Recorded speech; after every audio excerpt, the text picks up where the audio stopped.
महादेव एक गरीब बूढ़ा मछुआरा था। उसके परिवार में उसकी बूढ़ी पत्नी सती के अलावा और कोई नहीं था। आज 3 दिन से सती बुखार से तप रही थी। महादेव के पास इतना पैसा भी नहीं था कि वो उसका इलाज करवा सके। उस दिन वो सुबह जल्दी उठ गया। एक बार उसने सती के सिर पर हाथ रखा। उसे अभी भी बुखार था। उसने अपना मछली पकड़ने वाला जाल और बाल्टी उठाई और नदी पर मछली पकड़ने चल दिया।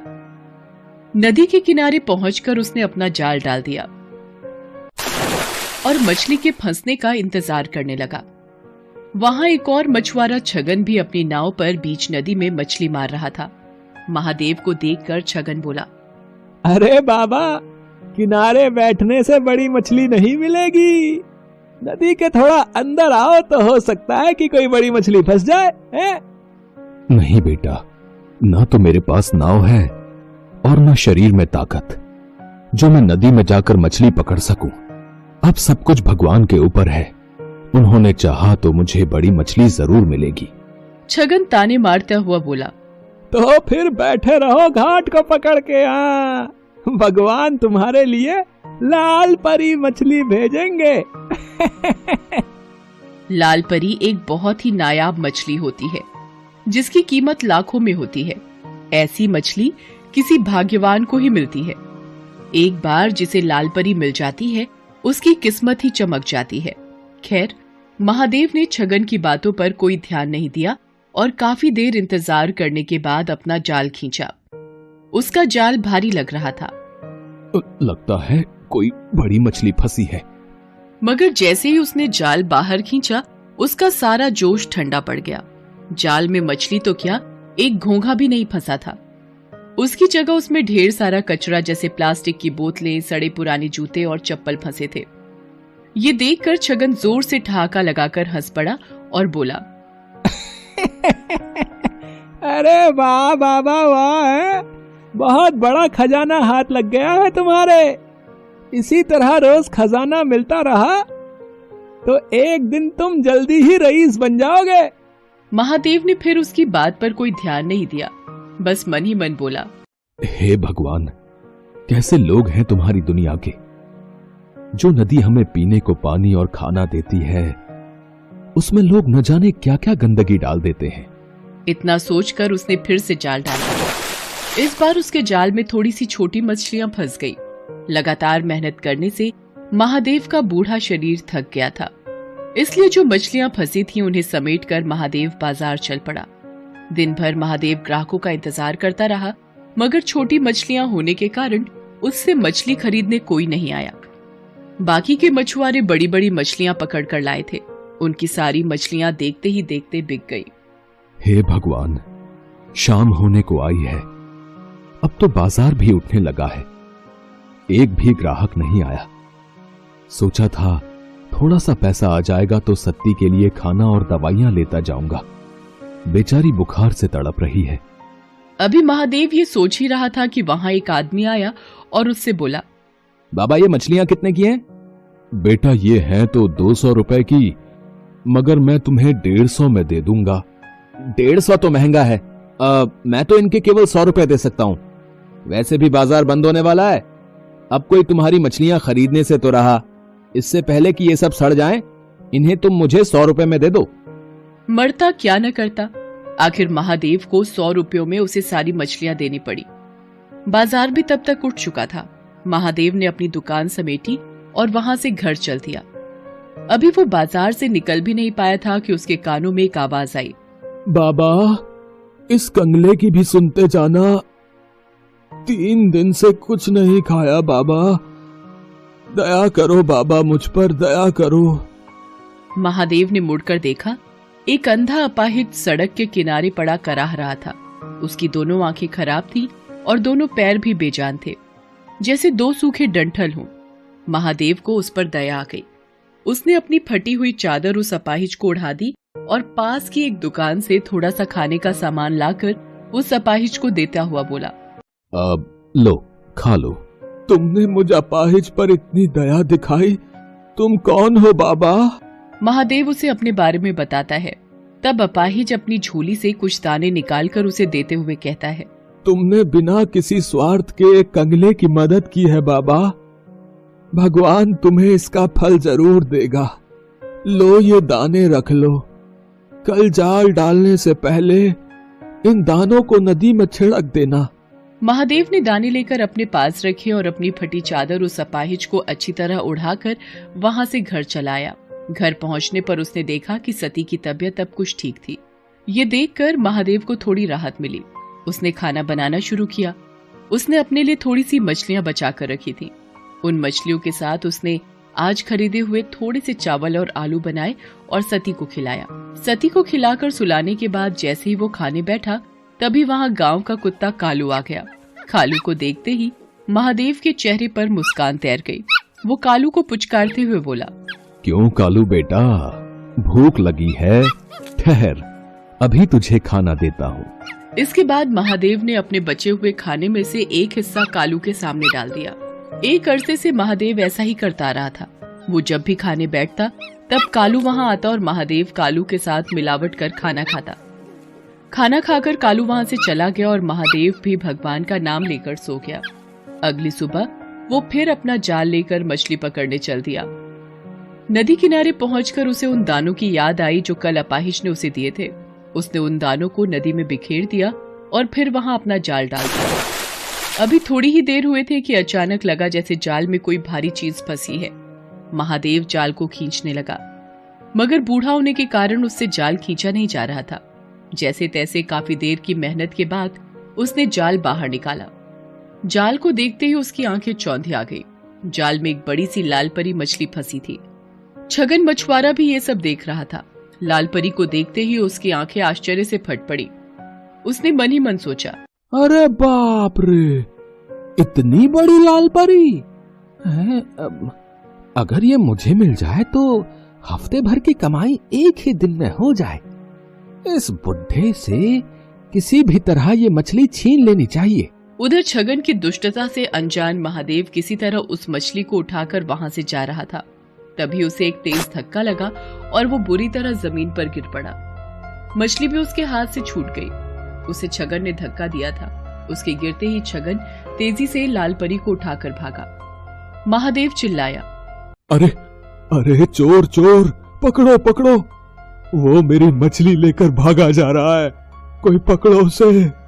मगर वहां कोई भी नहीं था जो महादेव की पुकार सुनता। लेकिन अगले ही पल ना जाने कालू वहां कैसे आ गया और भागते हुए छगन पर टूट पड़ा। उसने कई जगह छगन को काट खाया। छगन दर्द से चिल्ला उठा। उसका चिल्लाना सुनकर आसपास के रहने वाले लोग वहां भागे आए। इतने सारे लोगों के सामने अपनी पोल खुलने के डर से छगन लाल परी को वहीं छोड़कर भाग गया। तब तक महादेव भी वहां पहुंच गया। लोगों ने उस मछली को महादेव को सौंप दिया। मछली बहुत बड़ी है, इसे काटकर इसका थोड़ा सा हिस्सा मैं अपने लिए भी रख लूं तो भी बाकी हिस्सों की बाजार में अच्छी कीमत मिल जाएगी मुझे। ये सोचकर महादेव मछली को घर लाया और जैसे ही उसने उस मछली को काटा, उसके पेट से नींबू के आकार और सुर्ख लाल रंग का माणिक पत्थर रूबी निकला। माणिक को देखते ही महादेव की आंखें चौंधी आ गई। हे भगवान, इतना बड़ा माणिक पत्थर, इसकी कीमत तो लाखों में होगी। इसे पाकर तो मुझे सारी जिंदगी कोई काम करने की जरूरत नहीं पड़ेगी। ये जरूर उस अपाहिज के दिए हुए दानों का ही कमाल है। इस माणिक का एक हिस्सा उसका भी है। ये सोचकर महादेव उसी जगह पहुंचा जहां उसे वो अपाहिज मिला था, मगर अब वहां कोई नहीं था। वहां बस महादेव की फटी हुई चादर ही पड़ी थी। लोगों से पूछने पर पता चला कि उन्होंने वहां किसी अपाहिज को पहले कभी नहीं देखा है। तो वो कौन था? क्या स्वयं भगवान मेरी मदद को आए थे और मेरे नसीब को चमका दिया? इस घटना के बाद महादेव की जैसे काया ही पलट गई। अब उसके जीवन में किसी चीज की कोई कमी न रही। वो अपनी पत्नी सती और कुत्ते कालू के साथ सुखपूर्वक जीवन बिताने लगा। साथ ही साथ दिल खोलकर दीन दुखियों की मदद भी करने लगा। ना जाने किसी दिन दुखी के भेष में कौन मिल जाए।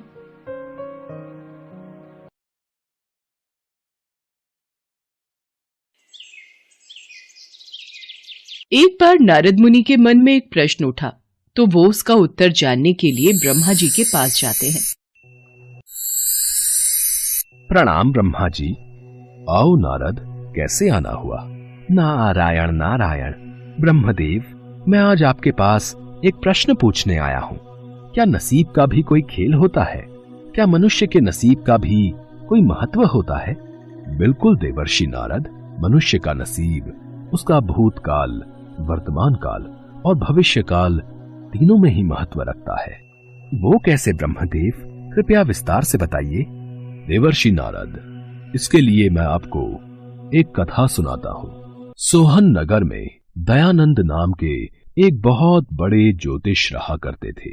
उनके पास ऐसी विद्या शक्ति थी कि वो सबका भविष्य पढ़कर बता देते थे। एक बार ज्योतिष दयानंद अपने पास आए एक व्यक्ति का हाथ देख रहे थे। तब दयानंद का 8 साल का पुत्र वहीं पास में खड़ा था। व्यक्ति के जाने के बाद वो अपने पिता से बोला, पिताजी, मैं भी अपना नसीब देखना चाहता हूँ। क्या आप मेरा भी भाग्य पढ़कर बता सकते हो? पुत्र गोपाल, अभी तुम बहुत छोटे हो। जब तुम बड़े हो जाओगे तब मैं तुम्हारा भाग्य जरूर बताऊंगा। जाओ, अभी तुम जाकर खेलो। गोपाल के जाने के बाद दयानंद सोचने लगा, कहीं न कहीं गोपाल ने सही बात बोली है। जब मैं सबका भविष्य बता सकता हूं तो क्यों ना अपने बेटे गोपाल का भविष्य भी देख लूं। ज्योतिषी दयानंद आंखें बंद करते हैं और अपने पुत्र गोपाल का आने वाला भविष्य देखने लगते हैं, पर उसे कुछ ऐसा दिखाई देता है जिसे देखकर वो चौंक जाते हैं। अब ये मैंने क्या देख लिया? ऐसा नहीं हो सकता। मेरे इकलौते पुत्र का विवाह एक भिखारी की कन्या के साथ होगा। ये कदापि नहीं हो सकता। मैं ऐसा कभी नहीं होने दूंगा। मैं भाग्य देख सकता हूँ तो मैं भाग्य को बदल भी सकता हूँ। मैं अपने पुत्र का आने वाला नसीब ही बदल दूंगा। उसके पश्चात क्या हुआ ब्रह्मदेव? जब ज्योतिषी दयानंद ने अपने पुत्र का भाग्य देखा तो वो एक पल भी बिना देर किए उस गरीब के घर पहुंचा। दयानंद जानता था कि उस गरीब मजदूर के घर पहले ही 5 कन्याओं का जन्म हो चुका है और अब एक और कन्या ने जन्म लिया है। मैंने आपको पहचाना नहीं। आप कौन हैं? तुम मुझे नहीं जानते, पर मैं तुम्हें अच्छी तरह जानता हूँ। तुम बहुत दुखी और लाचार हो। आप बिल्कुल सही कह रहे हैं। मेरे घर में पहले ही 5 बच्चे थे, अब एक और कन्या ने जन्म लिया है। मैं अपने बच्चों का पालन पोषण कैसे करूं, इसी दुविधा में हूँ। मैं अकेला कितना कमा लूंगा। अगर मुझे किसी की मदद मिल जाती तो बड़ा उपकार होता। इसीलिए मैं तुम्हारे पास आया हूँ। मैं तुम्हारी मदद करना चाहता हूँ। मैं चाहता हूँ मैं तुम्हारी सहायता करूँ तो थोड़ा पुण्य मैं भी कमा लूं। मेरा इकलौता बेटा है, पर मेरी कोई कन्या नहीं है। इसलिए मैं तुम्हारी कन्या को गोद लेना चाहता हूँ, जिससे तुम्हारी परेशानी भी हल हो जाएगी और मेरी भी। मेरे पास धन दौलत संपत्ति की कोई कमी नहीं है। तुम्हारी कन्या मेरे घर राज करेगी। तुम मुझे अपनी कन्या दे दो, मैं उसे बेटी की तरह पालूंगा। दयानंद ने गरीब की मजबूरी का फायदा उठाया और गरीब बेचारा भी क्या करता, उसके पास इतना खाने को नहीं था कि वो अपने सभी बच्चों का पालन पोषण कर सके। वो तो यही चाहता था कि उसकी कन्या अगर किसी अमीर घर में जाएगी तो उसे सब ऐशो आराम मिलेंगे। इसलिए उस गरीब ने अपनी कन्या को दयानंद को देना ही उचित समझा। आपने तो मेरी मुश्किल आसान कर दी। मेरी कन्या इतने बड़े घर में रहेगी तो मेरे ऊपर भी तो बहुत उपकार होगा। यहाँ रहेगी तो गरीबी में भूखी प्यासी मर जाएगी, पर आपके यहाँ उसका अच्छे से लालन पालन होगा। मैं अभी अपनी कन्या को लेकर आता हूँ। उसके पश्चात उस गरीब मजदूर ने अपनी कन्या को इस आस में कि वो एक अमीर घर में खुश रहेगी दयानंद को सौंप दिया। पर दयानंद के मन में तो कुछ और ही पाप पनप रहा था। वो उस कन्या को लेकर एक तालाब पर पहुंचा। मैं इस कन्या को अपने घर की बहू कभी नहीं बनने दूंगा। मेरे होते हुए ये हरगिज नहीं होगा। मैं अपने बेटे का भाग्य पलट के रख दूंगा। नारायण नारायण, मेरा तो हृदय बैठा जा रहा है ब्रह्मदेव। अति शीघ्र बताइए, उसके पश्चात उस दयानंद ने मासूम कन्या का क्या किया? दयानंद ने अपने पुत्र का भाग्य पलटने के लिए उस कन्या को तालाब में फेंक दिया और वहां से हंसता हुआ वापस चला गया। पर ये कहावत भी सही है कि जिसको राखे साइयां मार सके न कोई। उस तालाब में कमल के पुष्प थे, उन्हीं में से एक कमल का पुष्प तालाब में बह रहा था। कन्या तैरती हुई उस पुष्प के ऊपर आ जाती है और पुष्प के साथ ही बहने लगती है। तभी तालाब में एक मछुआरा मछलियां पकड़ने आता है। अरे, ये कमल के फूल के ऊपर क्या है? इतना छोटा बच्चा, ये किसने बेरहमी से इस तालाब में फेंक दिया? ये तो रो रहा है, मैं इसे घर ले जाता हूँ।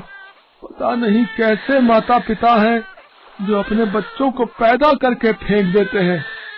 इतना सुंदर और मासूम बच्चा है, इसे घर ले जाता हूँ। भगवान, मेरी भी कोई संतान नहीं है, इसे आपका आशीर्वाद समझकर मैं ही इसे पाल पोस कर बड़ा करूंगा। और फिर वो मछुआरा उस बच्चे को अपने घर ले जाता है। ऐसे ही समय करवट लेता है और 20 साल बीत जाते हैं। दयानंद का पुत्र गोपाल अब बड़ा हो गया था। चलते चलते प्यास लग रही है, प्यास से गला भी सूख रहा है। वो सामने झोपड़ी दिखाई दे रही है, एक बार वहां चलकर पूछता हूँ, शायद पीने का पानी मिल जाए। सुनिए, कोई है? जी कहिए, मैं आपकी क्या सेवा कर सकती हूँ? कितनी सुंदर कन्या है, इसके चेहरे से तो मेरी नजरें ही नहीं हट रही हैं। बोलिए, क्या चाहिए? जी, मुझे पीने का थोड़ा पानी मिल सकता है? आप यहीं रुकिए, मैं अभी पानी लेकर आती हूँ। आपका नाम क्या है? जी, मेरा नाम सुनंदा है।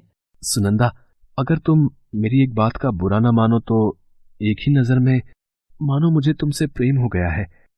अगर तुम चाहो तो मैं तुम्हें पत्नी का दर्जा देकर तुमसे विवाह करना चाहता हूँ। पर बेटा, हम लोग तो बहुत गरीब हैं। तुम मेरी कन्या के साथ विवाह करोगे तो तुम्हारे परिवार वालों को कोई आपत्ति तो नहीं होगी ना? मैं आपके आशीर्वाद से इसी समय विवाह करके सुनंदा को अपनी पत्नी बनाकर ले जाऊंगा। मेरे होते हुए सुनंदा को किसी बात की कोई तकलीफ नहीं होगी। और फिर मछुआरे ने अपनी कन्या का विवाह गोपाल के साथ कर दिया। जब सुनंदा को लेकर घर पहुंचा तो दयानंद उसे देखकर बहुत गुस्से में आ गया। गोपाल, तू विवाह करके आ गया और ये किसे ले आया है? इस लड़की के परिवार के बारे में कुछ भी अता पता किए बिना तूने इतना बड़ा कदम कैसे उठा लिया? पिताजी, सुनंदा के पिताजी ने मुझे विवाह से पूर्व सब कुछ सच सच बता दिया था। इनकी यही बात मुझे बहुत पसंद आई। मैं कुछ समझा नहीं, तुम कहना क्या चाहते हो? आखिर ये लड़की है कौन? मेरे पिताजी एक मछुआरे हैं जिन्होंने मुझे पाल पोस कर बड़ा किया। आज से 20 साल पहले मैं उन्हें एक तालाब में सफेद कपड़े में कमल के फूल पर तैरती हुई मिली थी।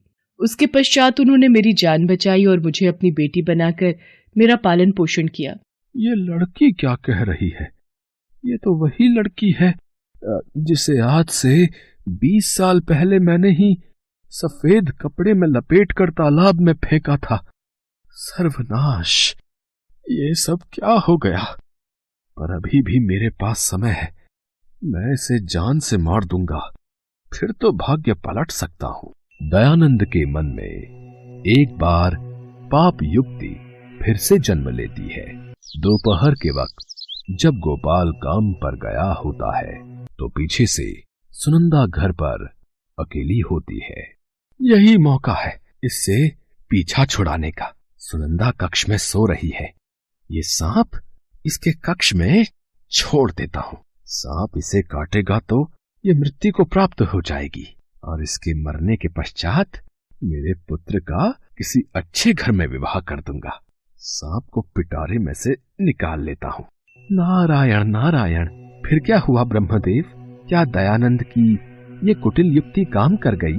क्या सांप ने सुनंदा को काट लिया और वो मृत्यु को प्राप्त हो गई?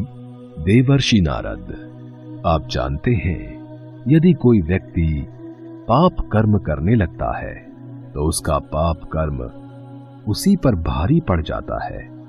जैसे ही दयानंद ने पिटारे में से सांप को बाहर निकाला, सांप ने दयानंद के हाथ पर डंक मार दिया और दयानंद दर्द से कराहने लगा। अरे कोई बचाओ, मुझे सांप ने काट लिया, कोई मेरी रक्षा करो। ये तो पिताजी की आवाज है। अरे इनको तो सांप ने काट लिया। घबराइए मत पिताजी, आपको कुछ नहीं होगा, मैं आपको बचाऊंगी।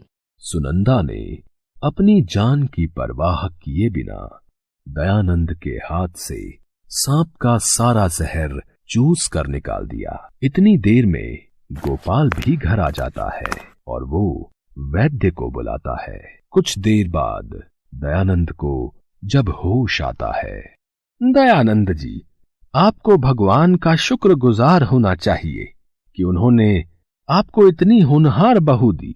आज इसी की वजह से आपकी जान बच पाई है। आपकी बहू सुनंदा ने आपके हाथ से सांप का सारा जहर निकाल दिया। जिस लड़की को मैं सदैव मारने के प्रयास में लगा रहता था, आज उसी ने मेरी जान बचाई। भगवान, मुझे क्षमा कर देना। मेरे भाग्य में इतनी अच्छी बहू लिखी थी और मैं इसी अच्छे भाग्य को पलटने जा रहा था। बहू, मुझे क्षमा कर दो। मैंने तुम्हारे साथ बहुत बुरा बर्ताव किया। तुम दोनों सदा खुश रहो मेरे बच्चों। दयानंद को अपनी गलती का एहसास हो गया और उसने अपने बेटा बहू को आशीर्वाद देते हुए खुशी खुशी अपना लिया। दयानंद की समझ में आ गया था कि भाग्य का लिखा कोई नहीं बदल सकता। नसीब अपना खेल जरूर दिखाता है। नारायण नारायण। ब्रह्मदेव, आपके द्वारा सुनाई इस कथा से मुझे अपने सभी प्रश्नों के उत्तर मिल गए। नारायण नारायण। आपकी जय हो ब्रह्मदेव।